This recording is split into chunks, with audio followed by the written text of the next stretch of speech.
This is TWiT. You may have heard a thing or two about a company called Peloton. Peloton is a fitness company that makes fitness machines. And a lot of people who really love their Pelotons and love to talk about their Pelotons. But there was an issue with a more recent addition to the lineup, a Peloton Treadmill. And because of some problems with the system, unfortunately, there were deaths and injuries that resulted from the Peloton Treadmill. And that resulted in a conversation between Peloton and the bureau in charge of safety and trying to recall this device. And it got pretty messy. And then Peloton did something else. Joining us today to talk about that something else. And I think about sort of services and machines and things having pay-as-you-go subscriptions is the executive director of the Rebellion PAC. It's Brianna Wu. Welcome to this show for the first time. Welcome back to TWiT, Mikah, Brianna. it's so good to see you. How are you doing? I am hanging in there in fiery California. I love your background. It's so colorful. Thank you. Thank you. Yes, I have to admit, I'm one of these people that adores their Peloton. I am part of the cult. They give you a robe and a mask. It's a whole initiation ritual. We can't get into that. But I found myself in the middle of this controversy, really, because I was one of the people that brought it to light. So do you just want me to explain it from the beginning to your listeners? Do you want to get background? How do you want to tell this story? That would be great. So talk about your experience with it for sure. And as you said, we'll leave off the robe and the mask, but the rest of it, we'd love to hear. I'll go put it on if I need to. So as you said, this situation with the Peloton Tread was very, very serious. And a critique that we had of Peloton Tread and Peloton in general of it was I think it's fair to say a bit of an evasive response to it. They weren't really stand up and communicating with people about this flaw. And to be really clear to your listeners, they agreed to a voluntary recall. I do believe that they're sending people out to tread owners' houses if they don't want a full refund, and they're modifying the treadmill to make it safe, and they're adding a Peloton lock to it, which is a combination code that you have to use to activate it. So that's kind of been the state of things. Peloton, the forum on Facebook, really caught on fire on Monday because a woman that owned a tread was writing that she had been completely locked out of her Peloton. She could not use her $4,500 treadmill at all. And what had happened was Peloton had patched her treadmill without her permission to lock her out and said, hey, you don't currently have a subscription. So even though you've had this ability to use your $4,500 treadmill as just a treadmill, we are going to lock you out of that from now on and not let you do that. But good news, we're going to give you 3 free months of our $40 a month service. So you'll get 3 free months, and then to use your $4,500 device, you'll just have to pay us $40 a month. How does that seem to you, Mikah? That seems a little shady personally to me. Yeah, and can I get some clarification on the? Yes, please. Is you mentioned that they would come and they would update the software and it would do a PIN. You'd be able to use a PIN to turn it on. Right. Is the PIN tied to that subscription service, or can you have that independently?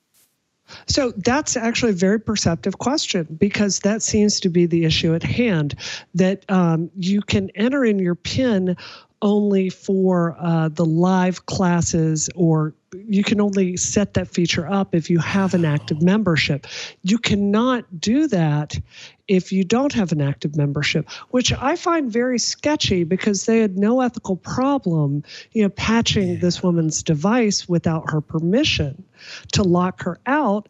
And, this is just the Android SDK, so it doesn't really seem like a heavy lift to just, put that on both sides of it.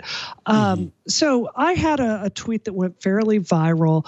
I have to tell you, it's a wonderful day for a woman to go viral on Reddit and to have all the comments be positive and supporting her. That happened to me, which was that's amazing. Yes. People really not liking this situation because it looks, I don't want to, ascribe motivation to Peloton, but it certainly looks like they're using the death of a child to basically charge you to use your own device. I mean, does that make sense to you? That's exactly what it feels. Once you clarified that point, that's exactly what it feels like. It sounds like you're saying that in order to have the ultimate safety, you need to subscribe to the service. Exactly. Not a good look. Right. So I'm going to actually break some news today on your show. This has not been reported. I want to kind of tell you the blow-by-blow of the drama about how Peloton was forced to address this week. So this story started blowing up on Monday after I had a tweet that went fairly viral about it. I do believe Business Insider was the first journalistic organization to look into it and to write a story. Mikah, they flat out asked Peloton, will you commit to sometime in the future making it so people can use the Just Run feature even without a subscription? Because what Peloton had done is they'd used this kind of marketing politician language that people just hate, where you're not saying anything that's not true, but you're crafting it to be deliberately misleading, because they're using phrases like, at this time, you can't use this feature. Currently, for the time being, making it sound like this feature was going to come and they were going to reinstate your ability to use your treadmill to just run.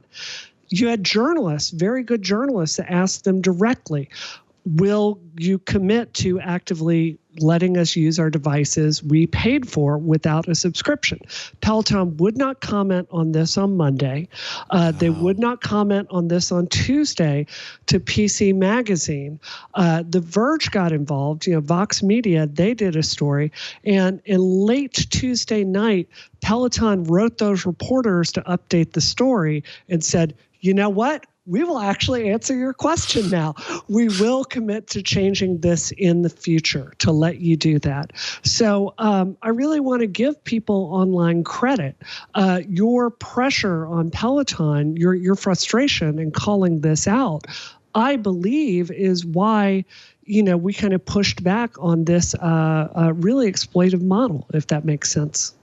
Absolutely. I mean, obviously, it's hard to read behind the between the lines, rather, or kind of suss out what's going on here. I am just kind of flabbergasted.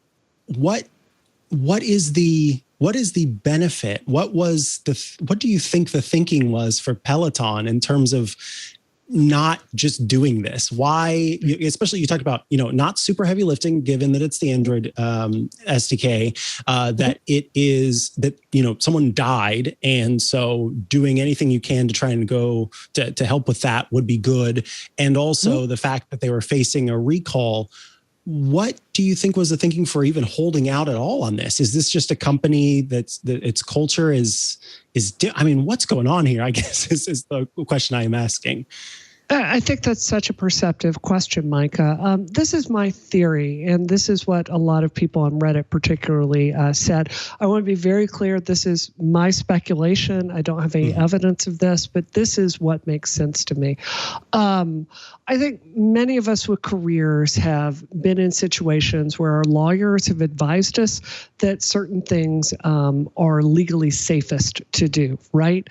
And what happens when you sign the Peloton membership, there's a clause in there that people on Reddit found that said, if I continue using this treadmill, I indemnify Peloton from legal action. I believe it agrees to arbitration, or it indemnifies them completely. It basically gives them a legal out. So I believe that if you have no subscription with them, you're not currently in any kind of legal arrangement with Peloton. You've just agreed to use this device. So I don't think this was the software team not implementing this feature. I think what makes sense to me is, it's under a voluntary recall, and the lawyers got involved. And the lawyers said it would be safest for us and it would expose us to the least amount of liability if you just locked people out of this entirely, which I have to say, if that is true, it's really gross, because if you read their press statement, they're saying, oh, this is for the children. This is for safety. And I just personally don't find that credible.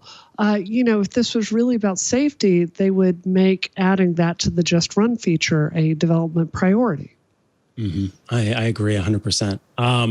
This, of course, is one of the more, I think, egregious examples of a subscription kind of playing against what the market wants, what consumers want.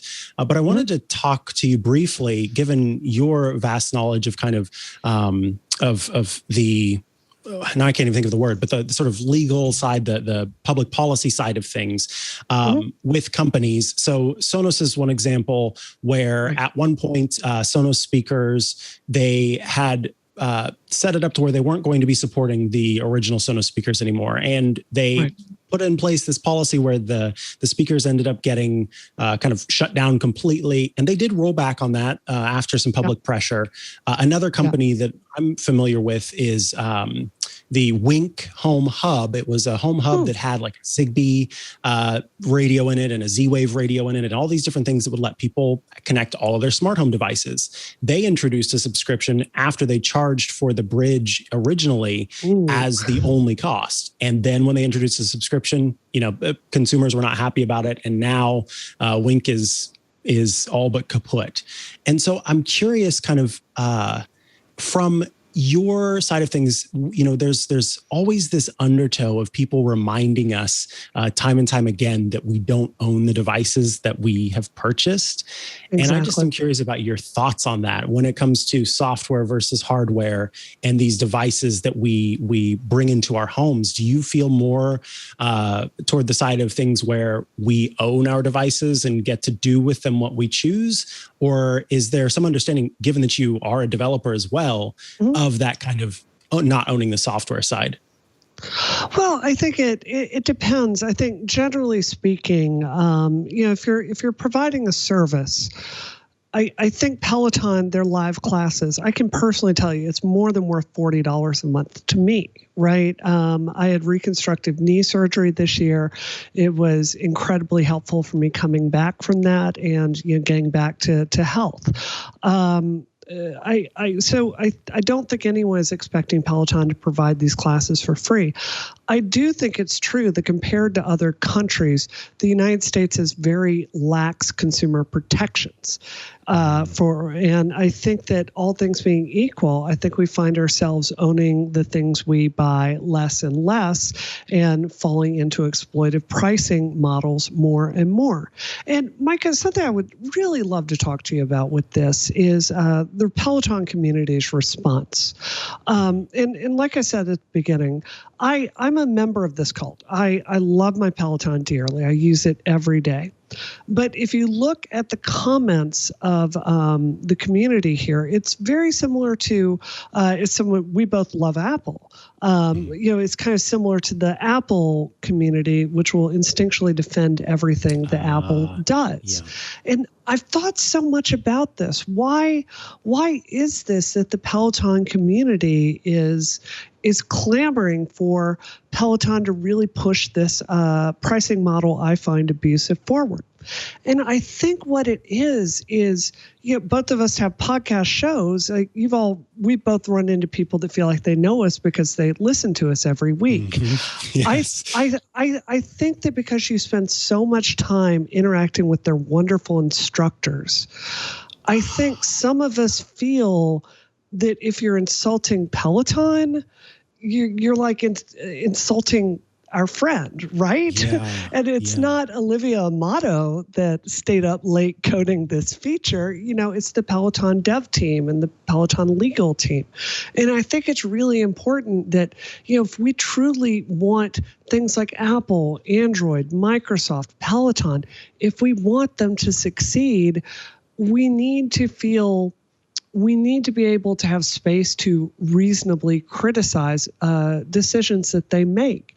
Because if we're not, the question is if people 5 years from now are going to find Peloton to be a good value. Because $40 a month is a lot of money.